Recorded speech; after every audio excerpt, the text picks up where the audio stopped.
In the US, they don't have to tell you why they're closing your account. You get a letter, the bank says, hey, I don't want to work with you anymore. I don't have to tell you why. Your accounts are closed in 3 weeks. And I'm making this video today because I'm seeing people get their accounts closed and there's not much information about the specific type of information. And also, I think I have really unique insights into this. The types of banks that there are, the types of transfers, workarounds, and recommendations. So that's like the 4 things I'm going to get into on this video. I encourage you to stay to the end and walk through this if you don't want your bank account closed and you want to know tricks and tips and just advice on how to operate your business so your bank doesn't close your account. I've had a bunch of accounts closed, not to brag or anything, but I'll tell you why I think it happened and different commonalities between the accounts and what I think is going on and give you all those insights, right? I want to go over the types of banks. There's different types of banks. Obviously, we have physical banks. We have Chase, we have Bank of America, we have Wells Fargo, we have Citibank, and then we have online banks, which are Mercury, which is not a bank,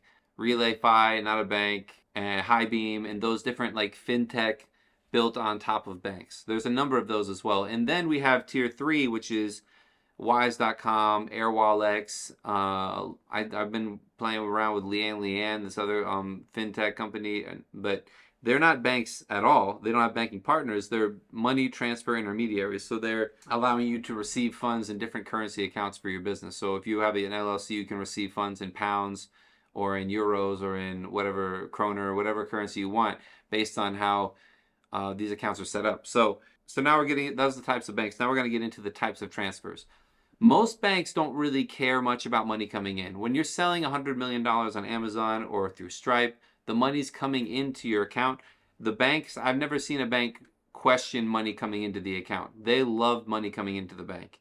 They question money going out, both in terms of making sure that you authorize the transfer of the funds, and then also making sure that it's within their risk tolerance. I want to take a step back. The bank will question large cash infusions and then potentially transfers from crypto banks if you're doing a lot of crypto business. Potentially, like if you get $100 million from Silvergate Bank, they might ask about it, you know, like different banks that are known to do crypto, affiliated with crypto. Not that it's bad or wrong or good or anything. I'm just stating facts that these are viewed as higher risk by the banks. Money in, generally not a problem. It's the money out that could potentially be a problem. And for me personally, I have property, family in Panama. I have stuff in Panama, so I've sent wires to Panama, and I think that's why I've had accounts closed in the past. Not that there's anything wrong to send a wire to a personal account I have in Panama. I don't think there's anything wrong, but when you do certain transfers, it raises your risk profile with the bank, and then they can decide to close your account or not. The workaround for that is to use an intermediary like a Wise.com, or use AirWallex, or use like one of those money transfer businesses to transfer your funds internationally instead of sending a direct bank-to-bank wire.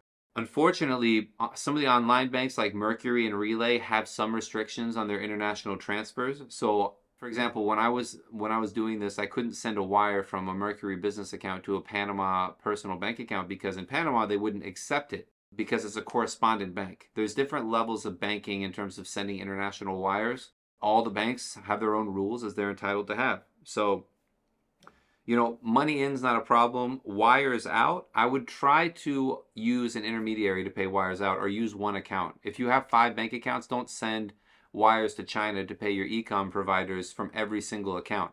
Use one account. So if there's ever an issue, they just close that account, then you can use the other one.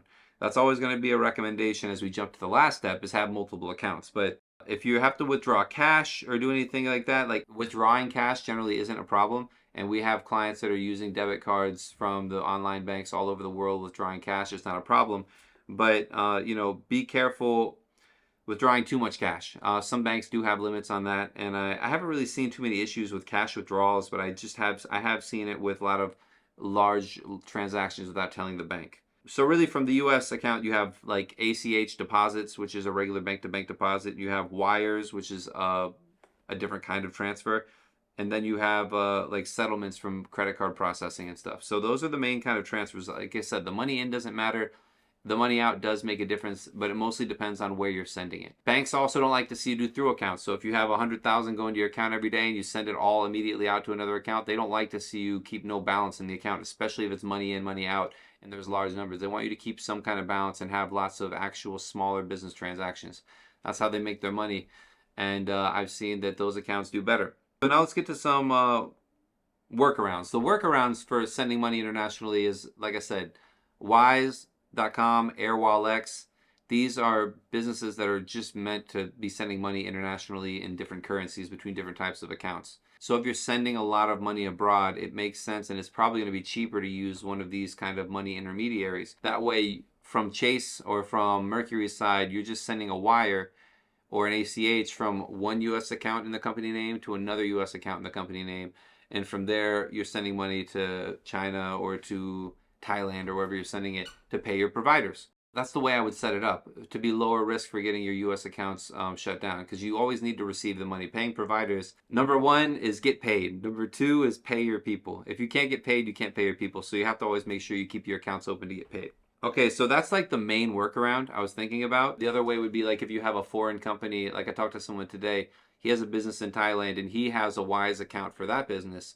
And I told him that he should probably just open a US dollar account for that Thai business. So then it's easier from the Thailand side. So for him, he can send a wire from his US account to another US dollar account.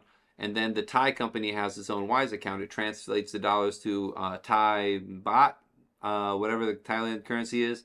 And then from the Thailand perspective of the Thai bank, they see a transfer from another Thai account in the same company name. So it's a company to company transfer in Thailand, and it's easier, more flexible to manage that. So it makes sense if you have companies in foreign countries to consider opening a Wise US dollar account or an AirWallex US dollar account for those, so that when you move the money into your country, it's a company to company transfer, which may have better tax implications potentially. If you're in the US, I would recommend, in terms of recommendations, right? Here's my top recommendation. Have multiple accounts, have multiple ways to get paid and multiple ways to pay other people. It's annoying to set up, but most of them, if you put a little bit of money in, it'll stay open with no fees and you can keep it going. You know, you have to ramp up these accounts. If you you don't just open an account and send in $10 million and send out 9. You know, you have to ramp up a lot of these accounts, use them for a while, and as you get a history with them, especially with like PayPal is like that. PayPal is one where you really have to ramp it up. And until you get a history, if you do a ton of transactions all at once, they'll close your account. PayPal's been really finicky. And I have a lot of people using local currency PayPal accounts to run their e-commerce business. Hong Kong, Singapore, all over the world. Number two is warm them up when possible. So start with smaller transactions, do a little bit of the transactions, move it up, warm it up, and get the bank used to you doing business. Don't just ramp it up and do a ton of business right away. Warming it up is going to give you a better chance of keeping the account open, especially when it comes to payment processors.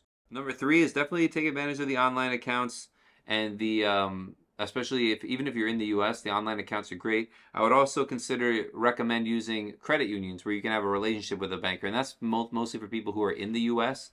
If you're based in the US, consider using credit unions too and mixing it up, because you can get a better service for them. While the tools are generally more limited, you can get a better service, right?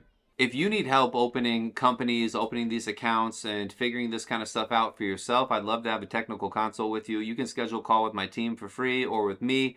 I invite you to do that. I'd love to talk with you and help you out with this. If you want more videos on this type of stuff, international business, international taxes, foreign-owned companies, US-owned companies, or you want to talk with me, you know, check out the channel, subscribe. I do videos about this all the time. If you thought this was helpful, I'd love to see you on the next video. And if you want to talk for free to my team or with me, you can do jamesbakercpa.com/schedule. And I'd love to talk with you guys. So thanks for being here, and I'll hope this was helpful. And keep your accounts open, man. Don't break the rules. Keep your accounts open. I hope you guys have no problems banking, okay? And I hope this video is helpful. See you on the next one.